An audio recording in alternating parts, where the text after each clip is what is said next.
Mickey, Goofy, Pluto, giant dinosaur head that's clearly based off of the dinosaur head from Jurassic Park.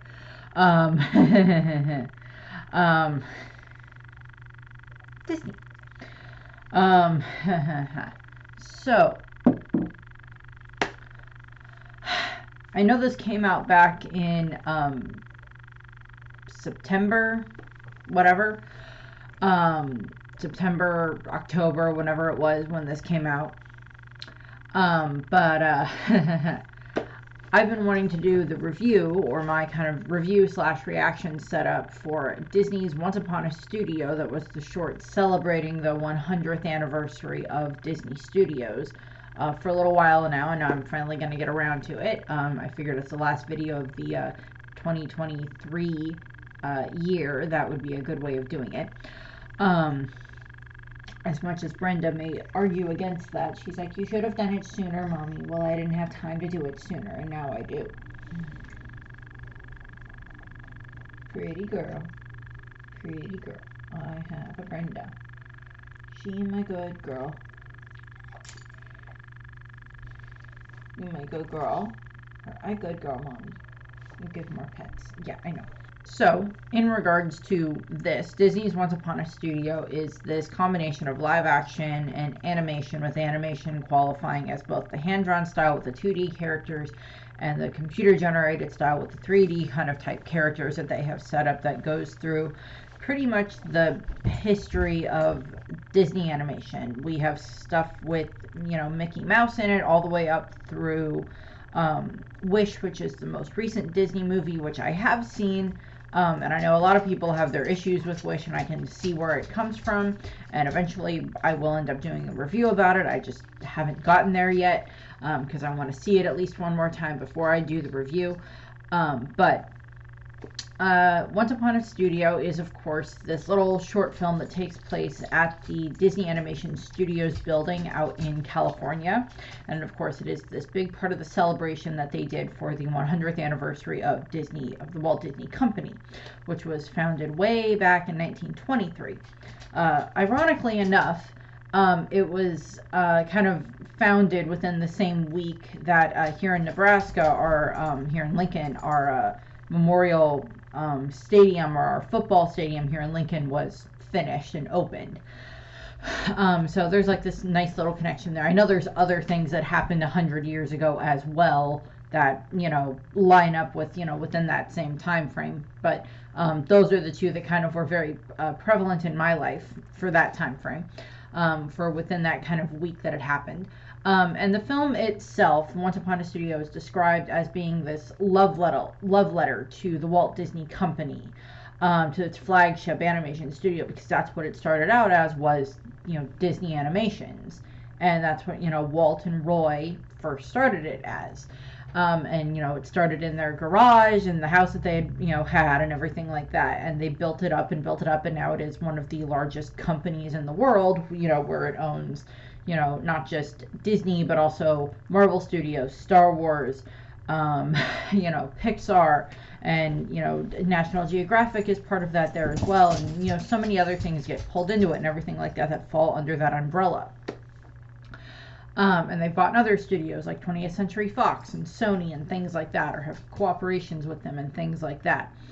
And it is, this very interesting combination of just how you've watched, how we as a nation and as a world has watched as Disney has grown, and how it's had several different stumbling blocks in its time frame. World War II was kind of a stumbling block, and then, Cinderella kind of brought it back. And then again, after Walt died, and then, we had, kind of that slightly lackluster age that a lot of people just call, like, the Bronze Age, with, the Aristocats, and, so many other movies in there that I adore, like Oliver and Company and Aristocats and Fox and the Hound, and so many other movies in there that I love. And then goes into the Disney Renaissance and everything like that, with Little Mermaid, and going all the way through that into the very early 2000s with Tarzan and, Fantasia 2000, kind of finishing up that. And then there's the more post-Renaissance era, which kind of leads into where there's a few more lackluster movies, which even though that has like Lilo and Stitch as part of it and Treasure Planet, which I adore both of those. It goes, and then it shifts into, the more modern era that is much more of like kind of the second Renaissance era, where we have had, Rapunzel, we've had, The Princess and the Frog and Tangled and Frozen and, all of this other stuff. And of course, Pixar is brought in there at various points in time. Now, for reference, the short itself does not have anything from Star Wars or Marvel or Pixar, anything along those lines. And there are a couple of movies that kind of get omitted a little bit, mostly Song of the South. And unfortunately, we don't see anything from Who Framed Roger Rabbit, which is kind of sad because I adore Who Framed Roger Rabbit as well. And eventually I will end up doing a review about it. I just don't know when. But in regards to other Disney animated movies that are, live action that have animation as part of them, there are stuff in here from The Reluctant Dragon, stuff in here from Pete's Dragon, Mary Poppins, Bedknobs and Broomsticks have different nods throughout this show, throughout this movie, or this short and everything like that, because like the penguins from Mary Poppins pop up in it, and they're, the dragon from Pete's Dragon is in it and such like that, and there's a few other things, but I understand entirely why they omitted Song of the South, because that has had a lot of problems over the years in regards to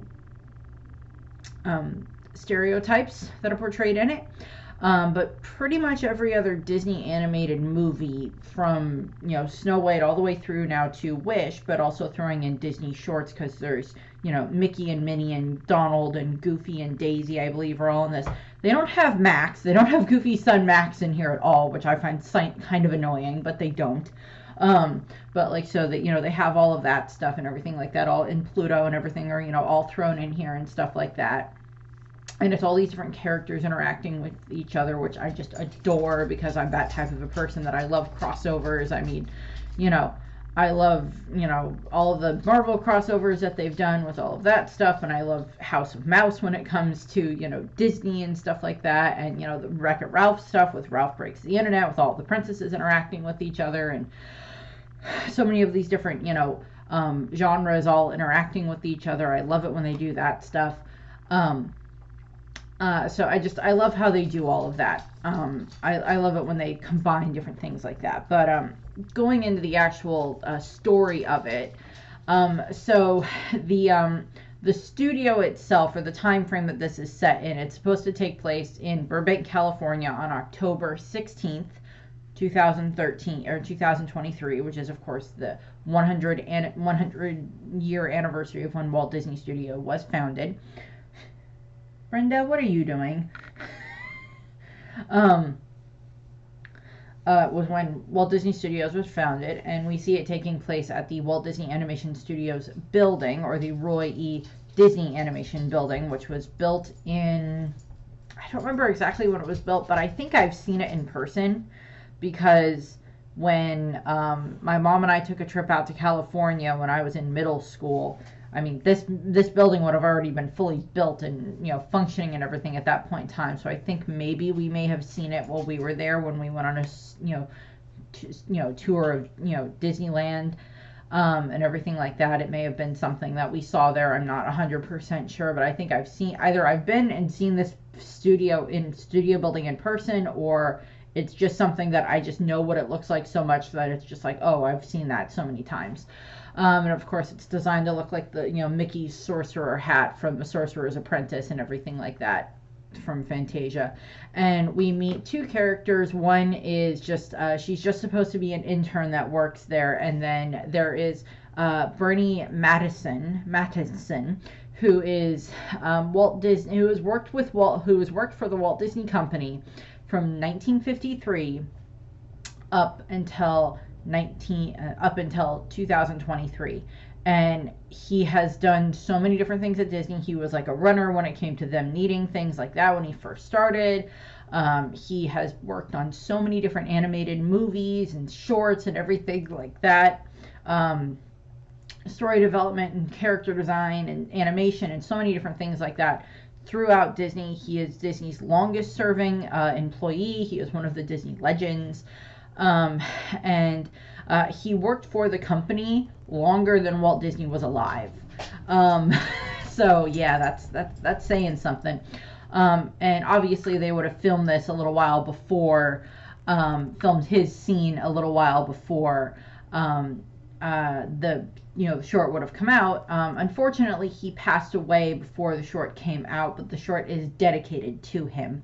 And he's like walking out of the building with this other intern and everything like that. It's like all the employees from the building are heading home for the day and everything like that. And he's just like, you know, with everything that's happened in these halls, it'd be very amazing if these walls could talk. 100 years of Disney animation, if these walls could talk. Just so much history throughout the century and everything like that. And they leave until there's like no more humans left in the building, and we pan over to where we see this wall of pictures that is supposed to be like these different pictures from still frames and stuff like that from different animated either movies or features or whatever.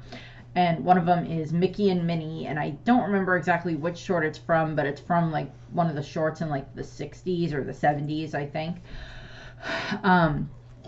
And like Mickey comes to life, and he like calls out to Tinkerbell, who shows up, and he's like, hey, have you is everybody gone? And she nods. So it's just like Mickey and Minnie pop out of the frame, pop out of the picture, and they're like it's like time to get everybody ready for the picture and everything like that. And like they call out into the studio within the animation studio, and like as we go through the studio, we see all these other pictures all over the walls that are from different animated movies and stuff like that, which I would assume that this is very similar to how that this pretty much is the way that this building is designed, with all of these different pictures and everything all over it, because it seems kind of silly for them to redesign the inside of the building just for this short, when it's like the point of the short is to show all of the history that is on the walls of this building, that has been made within this animation studio building. And so all of the pictures begin to start coming to life. First we see Tiana from The Princess and the Frog come to life and pop out of her picture, and she's in her blue dress from the beginning of the movie.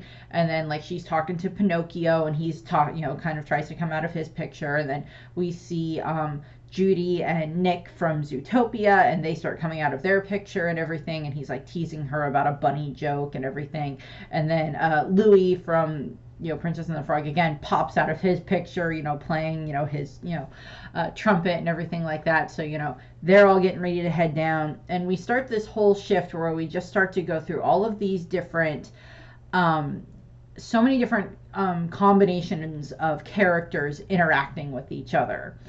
And so we get a whole bunch of this stuff, and I just love this because it is again one of the reasons that I love this short. Is it's like this is literally like parts of my childhood coming to life and interacting with each other, because I have watched Disney movies for as long as I can remember, and watched Disney animation and shorts and stuff like that for as long as I can remember, and it just means so much to me to see so many of these things coming together and interacting with each other. And, there's points in this short where we see some movies that are not exactly the most well-liked characters or the well-known Disney movies or Disney characters coming to life and interacting with, like, the really, really popular ones, which just makes it seem so much better. Because it's like these movies still are this stepping stone that build this chain throughout the course of, like, one Disney movie to the next.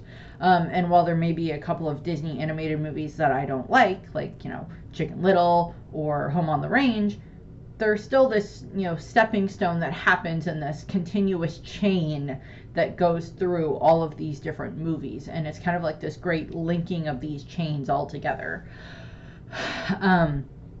And so, we see Mickey and Minnie start running through the studio and stuff like that, waking up all the other ones. And we see Mickey runs by the pictures of Bambi and Flower and Thumper from when they're all little kids. And we hear the Love is a Song starts coming in, and like the background music is great. It's like all these different tunes weave together from Disney history and everything like that. So it's like they all wake up and they go over to this picture that has Orville and Bianca and Bernard from the rescuers in it, and like they wake them up and they pop out of the picture and crash land in front of Minnie, who is with Bolt and Mittens and Rhino is the little hamster from Bolt. So we see them all interacting with each other, and then Minnie calls over Peter, and she enlists him to go and wake up everybody on the upstairs and everything like that. And he's like, Righto, Captain, and he heads off, and we hear that You Can Fly start coming into, the bridges of, You Can Fly start coming in, and him and Wendy and John and Michael, all the Darling children, start flying up through the building and everything like that. And going through the different, going into this upper part of the building where we see that the characters have started to come to life. And there's, different character gags that happen during this moment, which is just kind of nice for how we interact with it. And first we see Suzu from Raya and the Last Dragon pops out, and she kind of like spirals down the hallway, and like kind of through her spiraling we see Jim Hawkins from Treasure Planet come into play, and he's flying on his solar cruiser surfboard type thing that he has, and he flies there, and then they fly past this little hallway that has like Maui come to life, and he turns into his hawk form and flies off and everything like that.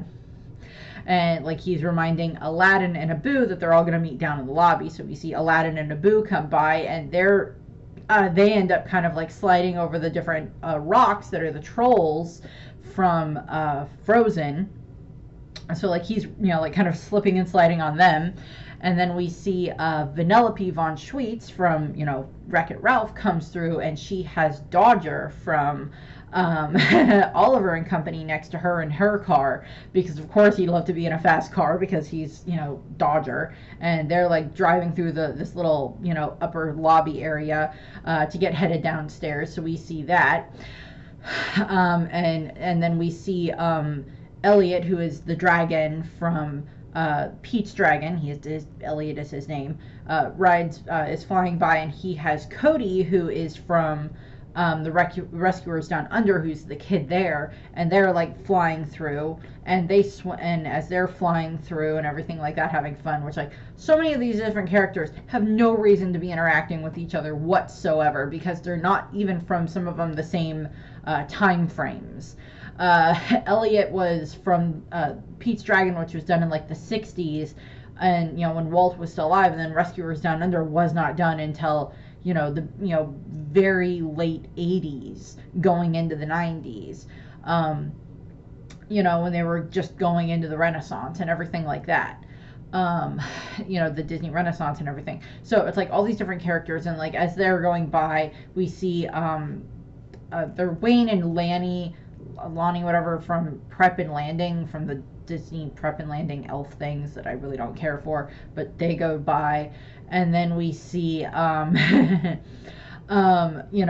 this is one of the shots from the movie is Moana gets dropped by the ocean into like the hall alongside Flounder, who gets dropped into her hands, and he just goes, water, and so Moana has to run over to where we see it's the little they have like this little cafe set up within the building that is called the Snuggly Duckling, which of course the reference to Tangled, with the Snuggling Duckling there, where all the different bruisers and bad guys hang out, the strongmen and everything like that hang out.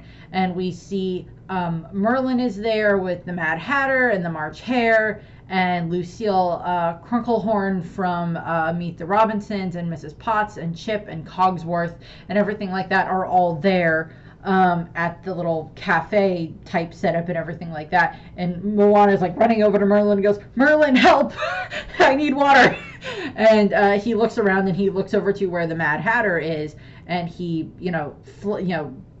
slings a spell at the Mad Hatter that flops his hat off his head and fills it with water, so Moana can drop Flounder into the water, so Flounder won't I guess air drown, and everything like that. And one of the penguins from Mary Poppins walks by with a plate of spaghetti, of course referencing Lady and the Tramp, and the Mad Hatter is just like, "Waiter, there's a cop in my cap," and everything like that, which is just funny. And one of the other things that I love about this so much is that so many of because like most of the actors who are still alive and can still do the voices came back to reprise their roles as the characters that they have played. One notable thing about this is, unfortunately, within this scene, we have Mrs. Potts and Cogsworth from Beauty and the Beast, and unfortunately, both of their respective actors, Angela Lansbury and David Ogden Stiers, have unfortunately both passed away, and they would have passed away a little while before any of this was probably either in development or before they would have been able to come in and record, because David Ogden Stiers unfortunately passed away before even the live-action Beauty and the Beast came out several years ago with Emma Watson. And so he's already passed away, so they had someone else for the first time has voiced Cogsworth in that. I don't think Mrs. Potts has any specific lines in it, but the other thing is that, as I said, so they have so many different people that come back to record new lines as their characters, which is just kind of just amazing in and of itself, where it's just like these people who have had this connection to playing these characters that have been immortalized in a Disney movie or in a Disney short somehow have come back to reprise their role as much as they can. And unfortunately, for the ones who have passed away and they weren't able to either get them to come in, or they were too old to be able to play their characters again, as in like I love the Disney Hearts, the Disney Kingdom Hearts games and everything like that. And I know that in that they have Wendy and Alice. And I do believe that the ladies who had originally played Wendy and Alice way back when those movies first came out, when Peter Pan and Alice in Wonderland first came out, were still alive when the games came out. But unfortunately, they're much too old to be able to do the voice acting to be able to play the characters. So they had to recast new people and everything like that. So we see all of that and everything like that. And what ends up happening is, of course, and for several of the characters, they have archival footage and archival sound that is used. For example, when Bambi, Thumper, and Flower all jump out of their picture frames, archival voices are used for those characters because they had the right type of archival footage used from the original movie that they could just use for it. And they use that. And there's a few other things that result in that as well. Very notable one that I'll get to in a little bit. So we have that, and then we kind of cut away to where we see Stromboli is attacking one of the vending machines, trying to get food out of it. So he's from Pinocchio, and we see Anna and Elsa walk by in their Frozen 2 attire. And Anna is a little bit nervous because she's like, do you think all the villains are going to show up tonight? And they walk by this picture of Hans, and Hans is getting ready to jump out of the picture, and Elsa just like freezes it, and she goes, not all of them, and Hans just gets frozen in there, which is, there's a double reference with this. It's a reference to being a freeze frame, as in like when you freeze frame a movie, but it's also a double reference in the fact that he is frozen in like the similar pose that Han Solo is frozen in Carbonite in episode 5 of Star Wars. Revenge of the Sith, I think is when that one is. Is that one The Empire Strikes Back? I don't remember. But, so he's like frozen there and everything like that. So there's like double references in that. And so like, so on, which is, I mean, the thing about this is like, there's lots of different interactions between villains and heroes in this, but that's like the only one that's really, animosity is involved there, because Elsa's just like, nope, he's not showing up. Like just freezing. Spoiler alert. Hans is in the last picture of this where we have all of the characters together. But so we have that, and then we have this this other point that just gets broken up a little ways through this, where we have Donald Duck is stepping onto the elevator, where we have Carl, who is from Meet the Robinsons, Turk, who is of course from Tarzan, Humphrey the Bear, who I don't know what he's from, and Ranger J. Audubon Woodlore. I don't know what he's from. And then Mother Gothel are all on the elevator, everything. And, Donald's getting on the elevator, and they hear the, will you hold the elevator? And we look over, and it's Flash from Zootopia, and he's like partway down the hall. And so he's going to take forever and a day to get down to the elevator, much to Donald's annoyance, which is just adorable. Because, of course, Donald is, of course, famous for his temper. And another thing that I love about this is like all along the walls of this, as you're watching through this, all along the walls, there's so many different pictures of like former staff and animators and everything like that. I think one of the ones that's by the elevator, possibly, I think is Iwerks, I think is his name. And he was like, I think one of the original Disney animators. There's probably pictures of like I've mentioned the 9 Old Men before from Disney stuff, that were a lot of Disney's animators that like he trained up through, you know, Snow White and Cinderella and all of that stuff and everything like that. And like they were these big major ones during, you know, like the silver age of the animation studio and everything like that. And you know, so we see so many of these different pictures of different staff all over the walls. I'm pretty sure there's a picture of Roy E. Disney in here, who is Walt Disney's nephew, who is Roy Disney's son. And you know, so we see so many of this stuff throughout them, and like just other people who have worked as other animators and stuff like that throughout the course of the studio and everything like that. So we see so many of those pictures. And then we cut to where we have Olaf drawing in one of the animation offices, and humming A Friend Like Me from, you know, Olaf is of course from Frozen and such, and he's humming A Friend Like Me from Aladdin, and he's like using the book copy of Disney Animation Studios' illustration of life. So he's like trying to learn how to draw and everything like that, but I think he's also just like sitting on it and everything like that. So, and like Timon and Pumbaa walk by, and they're like, you know, shake a leg, you know, time to get going and everything like that. And Olaf is like, it's nothing to do with the leg, it's all in the wrist when it comes to drawing. And then the paper starts to come to life, and it pops out, and it's Genie. And he, you know, and Olaf just kind of like gets knocked out of the chair and falls onto the floor, like kind of falls apart, and you know, needs to be like, you know, reconfigured into himself. And Genie goes like, I haven't seen a fall like that since Rome. And I know that there was a lot of stuff that ended up in the some of the news that ended up about this, is the fact that unfortunately, as is very well known, Robin Williams passed away, you know, several years ago. Rest in peace. I still adore so many of his characters, including Genie. There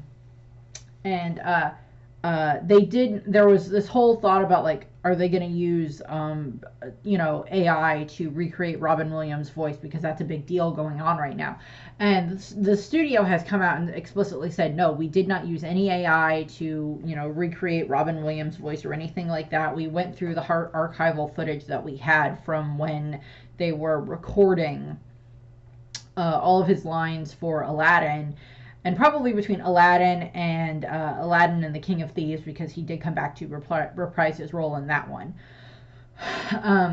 And they ended up with some form of a line that was him saying that, you know, I haven't seen a fall like that since Rome, because Robin Williams would just go and do so much ad-libbing and everything like that. And they pulled that line from it, and they used that, and they have him interacting with Olaf, which is adorable, because Josh Gad, who plays Olaf, adored Genie and adored Robin Williams when he was growing up and everything like that. So he loves that he has that, like that little interaction there between those two characters, between Olaf and Genie and everything.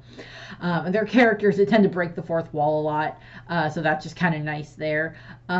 So we have that, and, you know, Genie puts Olaf back together.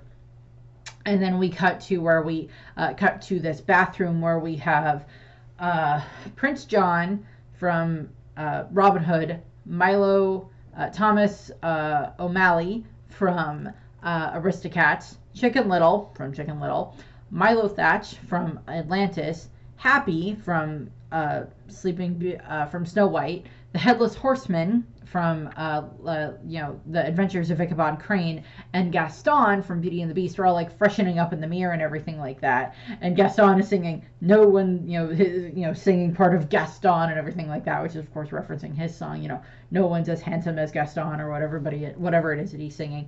And then the Cheshire Cat makes his smile and eyeballs appear on, you know, on Gaston to like taunt Gaston, and he like, you know, appears and like, you know, brushes Gaston and everything like that, and Gaston's not happy about that. And then Minnie comes in with her hands over her eyes, and she goes, "Come on guys, time to pick it up, we got photos to take," type of thing. And she's like, get moving and everything like that. So we have like that little thing there, and then we have it and while several of these different scenes are happening, eventually Flash makes his way to the elevator and gets on. um, and there's like two other things that happen between this, but I'm just going to point it out here now. Eventually, Flash does make it to the elevator, gets on, and then Baymax shows up and squeezes into the elevator with everybody else that's there after Flash has thoroughly annoyed Donald again. So then they're all going down to the lobby and everything like that. And everybody else in the elevator looks so annoyed as well, and all of that. And then and then we cut to where we have Christopher Robin, Kangaroo, and Eeyore all trying to pull Winnie the Pooh out of the picture that he's in, because of course part of the gag with Winnie the Pooh is of course that he gets stuck in the pictures and everything, like stuck in various places because he eats too much honey and then he can't get out and everything like that. And I think those are a direct pull for like those lines and that sequence from, I think, Winnie the Pooh and the Honey Tree moment there. So trying to pull her out of there. And then we have Antonio Madrigal, who is of course from Encanto, who of course can speak to animals, is walking through, and he has like the various bird friends of Cinderella and like some of the other animals, like Miko from excuse me, Miko from Pocahontas is there, Cricky from Mulan is there, Pascal, who is of course the chameleon from Tangled, is there, and Pua, who is of course Moana's pig, are there as well. And they're all going through the lobby and everything like that. And he's like, we're gonna head down to the lobby and everything like that. And then he looks over and he goes, "Don't eat those." And we see Joanna the goanna from the Rescuers Down Under trying to eat Jacques and Gus from the mice from Cinderella, and she gets scared away by Pluto barking, and she like jumps into the ceiling and everything like that. So Pluto saves Jacques and Gus. So we have that type of a thing. So that's just like this fun little bit there. And then we have it where a bunch of characters just walk by this area where they have like this television where they see a bunch of the Dalmatian puppies from 101 Dalmatians are sitting and watching Night on Bald Mountain from with Chernobog in it and everything like that from Fantasia. And they're walking, they have like McBadger and Ratty and Mole, and I believe those are all from Mr. Toad's Wild Ride, I believe. And then we have Ryder and Honeymarin, Sven and Kristoff all walking by as well, with I think a couple of the other reindeer from Frozen 2, and they're all from Frozen and Frozen 2, and they're walking by, and Kristoff goes, "Careful, puppies, you shouldn't be watching that, you're gonna get nightmares." And then Chernobog comes to life. Also on the walls, or on the bookshelf behind the TV or around the TV, there's so many different like art of animation type books for so many different Disney movies. So that's just like this nice little Easter egg that they put in there to have those there. And of course, Chernobog comes to life and scares the puppies and everything like that. And they start barking and running off, and not all 99 puppies are there, but they start running, and they run past. Out of this other picture pops Scrooge McDuck, and he gets kind of like run over by the puppies, and then he gets like chased off and everything like that. And he had popped out of this picture from Mickey's Christmas Carol, where of course he plays Ebenezer Scrooge, and he's dropped like these 2 bags of money. And we have my favorite transition throughout this, and one of my favorite transitions throughout this entire short. He drops the money, and out come down from the ceiling is Robin Hood and Little John, and from the animal one from Robin Hood. They pick them up, they pick up the bags, and they go ooh la la, and then they're just like happy and they go off. So I was just like, that's one of my favorite just transition bits there, because I'm like, yep, steal from the rich, they give to the poor, and everything like that. So they grab those and then they head off. And as I said, eventually within this time frame, this point is where we see Flash finally get onto the elevator and everything like that. And then we have this little stairwell sequence where we have Ursula is walking by the stairwell, or kind of, I guess, do octopuses walk? She's a squid. She doesn't have 8 tentacles, but squid, whatever, moves across. I don't know how squids walk. I don't know if they walk or if it's called something else. I don't know, but she goes by the stairs, and she's being followed by Splat from Strange Planet or Strange World is being followed by him, who's like making heart emotions at her, and she's like, no, no, no, no, no. And unfortunately, we have lost Pat Carroll, who plays Ursula. I don't know if they had archival footage that they used for that, or if they had someone else come in and voice the character just for that little bit. I don't remember off the top of my head. But like they go by, and then we have Cinderella and Prince Charming start coming down the stairs, and one of his shoes falls off on the stairs, and they just kind of laugh about it. And then Max, of course, from Eric's dog Max from Little Mermaid, comes down the stairs, picks up the shoe, and runs off. And Charming is like calling after Eric to stop Max, and he's like, Eric, stop your dog. And Cinderella goes like, go Max, go, and she's like following him. So it's just like, I love that, just like that little interaction there, which is just adorable, with kind of like, this interaction to a degree between Cinderella, which kind of brought about like the Silver Age of Disney animation, and then this reference to Little Mermaid, which ushered in the Renaissance age of Disney animation and everything like that. Like two of these cornerstone movies that are very important in trying to revitalize the Disney animation, not just the studio itself, but the company and everything like that. So they run by, and then we have like Mickey walking up the stairs, and then he sees Kaa from the Jungle Book is leading Clarabelle Cow, who is just one of these other various funny animal friends of Mickey that I think she's had crushes on Goofy in the past, and Horace Horsecollar, who is just another one of those characters that has been around for so long. And he's like leading her, and then Mickey's kind of like worried about this, and Rapunzel's like, don't worry, Mick, I got this. And she walks over, and like once she's off frame, but like Kaa's tail is still on frame, we hear the bang, or the whack sound from when she uses her frying pan to whack Kaa, and his tail just goes like just like slinks off and everything like that. So we have that moment there that happens and everything like that. She hits him off screen, but it's still funny. And then we cut to where we see Mickey, and he is actually looking up at he turns and he looks and he sees this picture of Walt that is there. And it's him looking up at this picture. And in the background, you start hear the melody of Feed the Birds from Mary Poppins, which I'm pretty sure I referenced this at some point in time. If I haven't, I'm going to reference it now. Feed the Birds, once you heard it, was Walt Disney's favorite song. And while the Sherman brothers, Bob and Dick Sherman, who were the ones that wrote it, and wrote music for Disney, for Mary Poppins, for Bedknobs and Broomsticks, for Winnie the Pooh, for so many other animated movies and other live action movies and stuff like that. They wrote the song, and he would have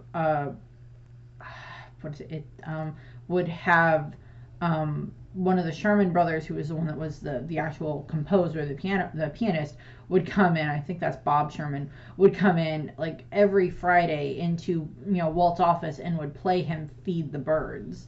And there's a little behind the scenes featurette about this where they showed, because they have essentially, one of the things that they've done at Walt Disney Studios is that they have basically recreated Walt's office to look the exact way it did just before he died.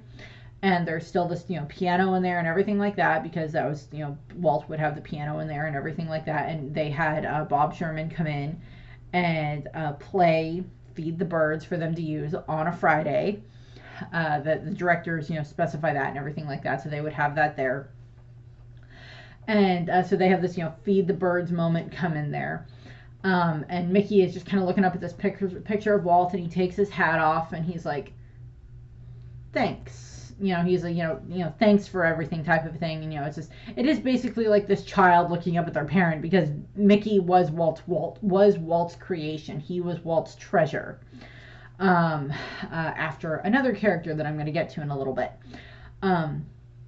But what ends up happening is, Minnie then shouts out that they're waiting for him, and he's like, on with the show. And, he heads off down the stairs and everything like that. To go ahead, foreshadowing this, this bright future of the Walt Disney Company that it would be led into even after Walt's death. That, the show must go on. The show's not over yet and everything like that. Just because Walt passed, that doesn't mean everything's finished. There's still so much talent here, and so many stories that can be told and everything like that. And we cut to where we see like going down into the lobby, we see the stairs, and like just the stairs are just lined with so many different characters that I cannot name all of them, but they have like Medusa from the Rescuers, and they have Bowler Hat Guy from Meet the Robinsons, and they have, just like so many different ones there from the different animated movies and everything like that, just going down the stairs. And Mickey flies down, and he's riding on Dumbo. So he flies down, and he flies out the door that Raya has opened, and we see, I think off to the side, we also see Flynn and Maximus, I believe, from Tangled are there. And so Mickey flies out the door, and to going, so everybody can start coming out to go get ready for the picture. And then Ralph tries to walk outside, and he just walks right into the door, right into the glass door. And Mickey's like, "Oh God, Ralph, are you okay?" And he's like, "I'm fine, Garfield." And then he just like falls over a trash can. And then Scar comes out, and he's just like, "I'm surrounded by idiots." And it's like the line gets cut off right at the end, and then out flies Mr. Toad from Mr. Toad's Wild Ride on magic carpet, and everything like that. So he flies out and is flying up, and I think we see him like fly around the top, the wizard hat, and sorcerer's hat, that's part of the building. Flies around that. And then we have this moment that is that my older niece said this was her favorite moment in it, where we have Ichabod Crane is standing there, and Goofy walks out carrying this ladder, and it kind of swings around, and Ichabod Crane just like ducks his head into his clothes and everything like that. So it's the joke on him being decapitated, because he's of course he was chased by the headless horseman and everything like that, for the Legend of Sleepy Hollow and everything like that. So and he's like, "Oh," just like worried about his neck and everything like that. So we see Goofy, setting up the ladder and everything like that, and he's got the camera, and we see Jacques and Trusty are walking by, and Trusty is just like, "I don't recollect if I've ever mentioned old Reliable to you," as they're walking by, which is of course one of his songs from the movie, or not songs, one of his lines from Lady and the Tramp. And then we see Flora, Fauna, and Merryweather are flying behind them, and Merryweather looks up at the building, and she goes, "Make it pink." And then Flora just goes, no, make it blue," and turns it back to normal. So we have that little color change sequence there for the reference to Sleeping Beauty, as like all these other characters are coming out of the building and everything like that. And what ends up happening is, while this is going on, they're all getting ready for the picture and everything like that. And Oswald, the Lucky Rabbit, gets a little starring role a little bit here. He gets a little moment here where they're all getting everybody ready. And and Mickey's like, "Oh, and don't worry," it's just like, "Oh, and of course, guest of honor," or whatever it is that he says. And like Oswald comes in, because Oswald the Lucky Rabbit predates Mickey, predates I believe Disney Animation Studios. It has only very recently come back under the copyright of Disney Animation Studios, within like the last 20 years, maybe even within the last 15 years. I don't remember exactly, but he's very recently come back underneath the company's control. And so, they see that in there, and we see like Pacha and Cusco, who's in llama form, are there. And in the background of this, we have Luisa from Encanto is holding like the cows from Home on the Range. So we have that moment and everything like that, to referencing like her holding the donkeys and everything. And like Oswald kind of bumps into Cusco, and Cusco goes, "No touchy," and everything like that. And so we're getting all of that ready and everything.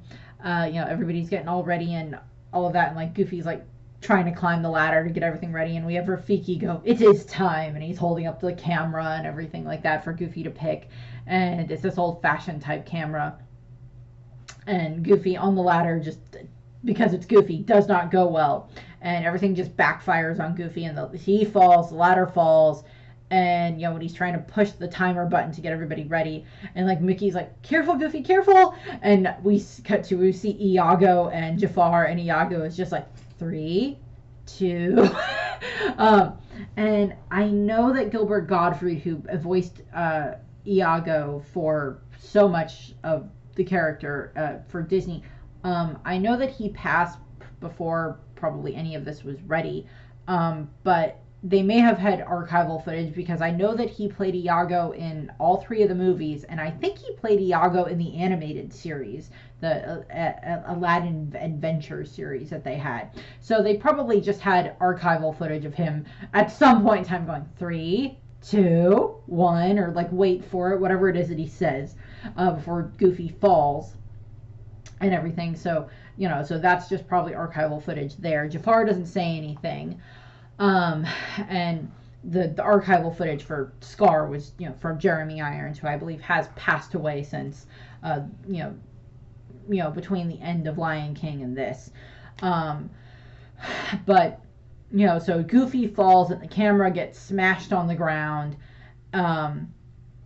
And Stitch comes over, bites part of the glass, and then Lilo just comes over and drags him away. And everything like that. So just like Lilo and Stitch are in there. And everybody just gets sad really, really quickly. And Grumpy just goes, well, that was fun. And Eeyore goes, maybe we can try again in another 100 years. So everybody's like really sad, and they're all getting ready to turn around and go back inside. And we see Hero and Go-Go and Lemon Honey and Wasabi and Fred from Big Hero 6. And we see Friar Tuck from, you know, Robin Hood and Big Bad Wolf and Professor Ludwig von Drake, who's of course just another like connected to Goofy and Scrooge and Donald and everything like that there, and Arthur Pendragon, who's of course from Sword in the Stone, and King Leonidas, who I think he's from a Disney short, because I don't think I'm familiar with what he's particularly in. I know he's the reference to, you know, King of Sparta and everything like that during Troy, the siege of Troy and everything like that for the Iliad and the Odyssey and all of that stuff, and all of that. But I don't remember exactly who where he falls into the Disney canon at that point in time. But they're all just like sad and disappointed, and they're all getting ready to head back into the building.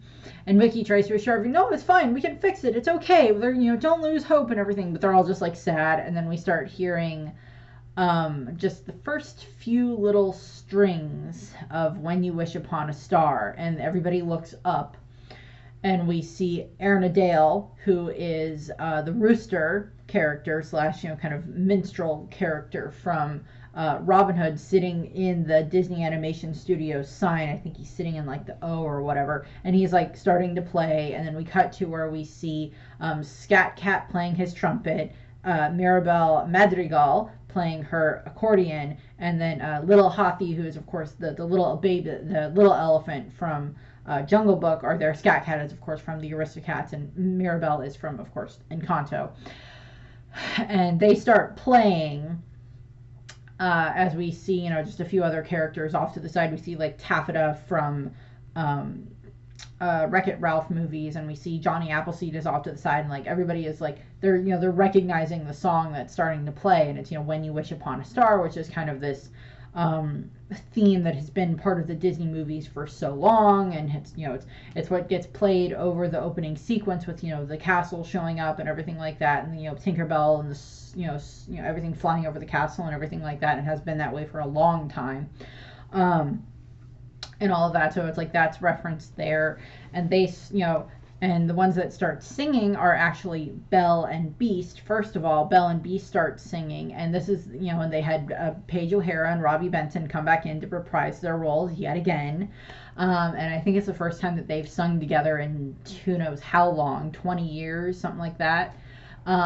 So they have like them coming together to sing, and then it cuts to where we see Quasimodo singing on top of the animation studio sign, where he's got, you know, the gargoyles and everything like that, Victor Hugo, and oh god, what's the female gargoyle's name?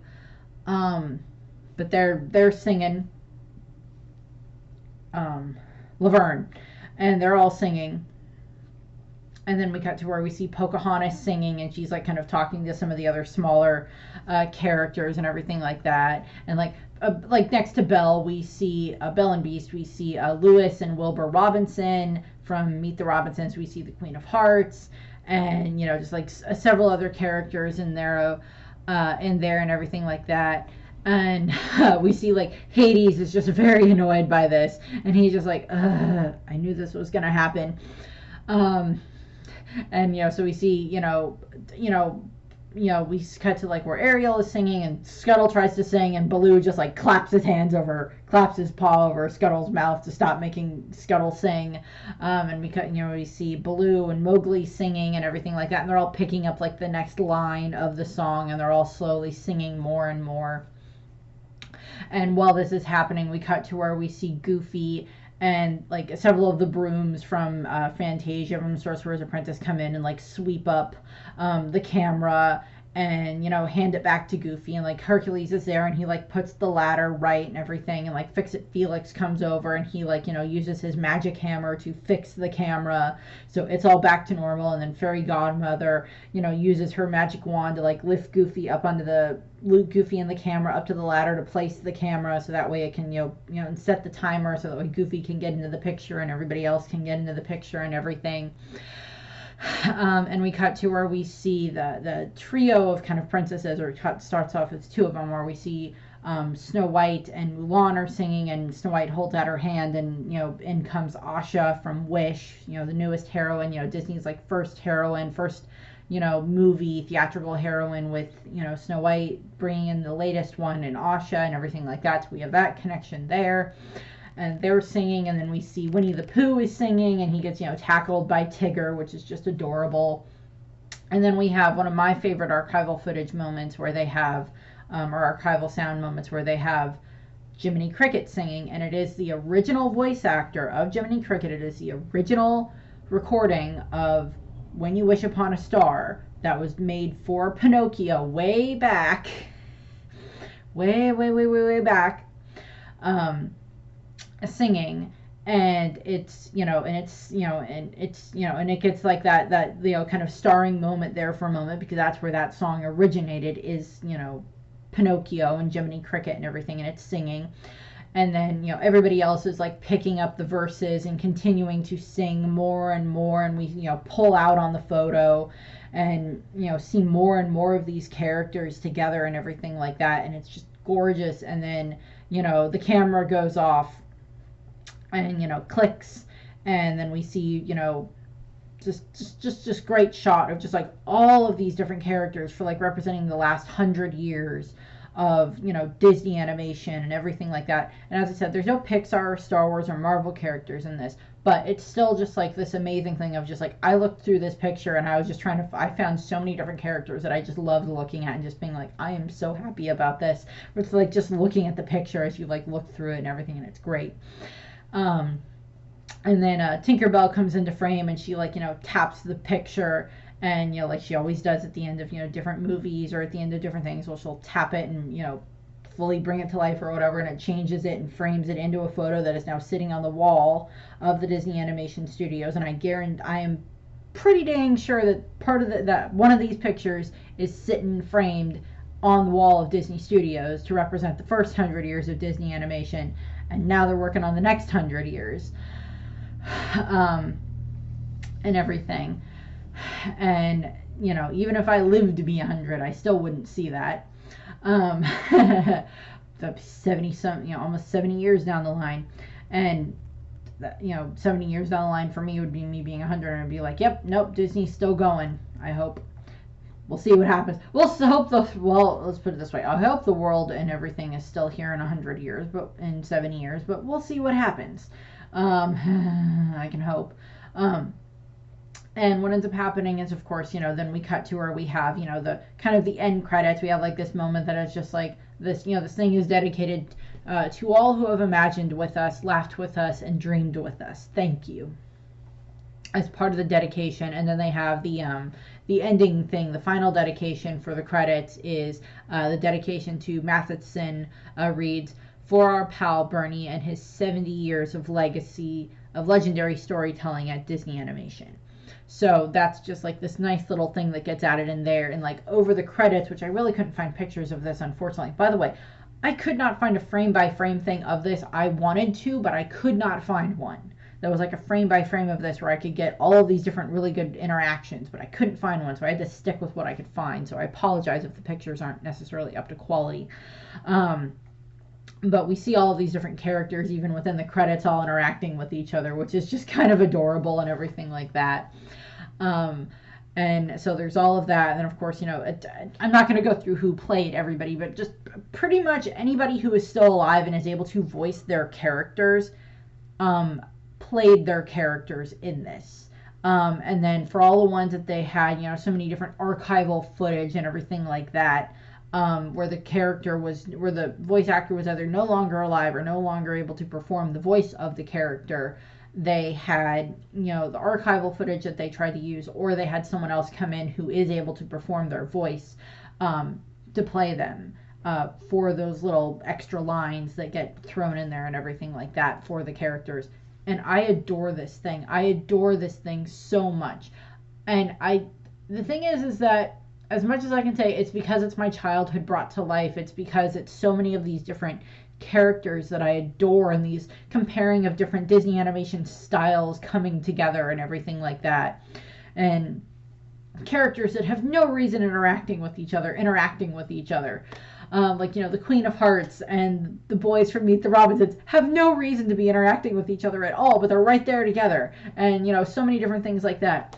And it's just it made me so happy when I watched this. And I will admit that, yes, I cried the first 2 or 3 times that I watched this, because it was just so much of, these things that I love coming together and everything like that. And I will admit that freely, because there's stuff in, Disney movies itself that make me cry just because of, stuff that happens with the characters, or certain parts where they use certain songs for things that have happened in my life that this affects, or that this is, very familiar to me in regards to interacting with. So this video ended up being a lot longer than I intended it to be. I reviewed like an 8-minute short, and it took me like 50 minutes longer than that to do it.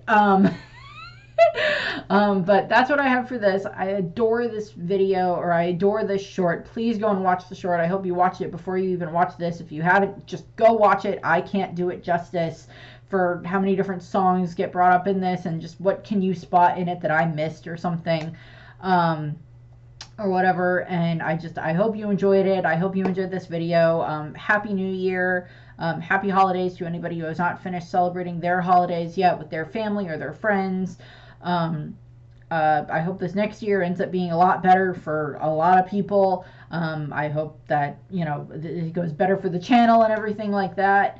And for everybody that has been watching, I thank you. For everybody that has subscribed, I thank you. At the moment that I'm recording this, I have like 203 subscribers. So hopefully next year I can maybe get that a lot higher. But I thank all of you who have been watching for this year and for the past couple of years that I've been doing this. And I hope that you have a great new year, and just thank you. Bye.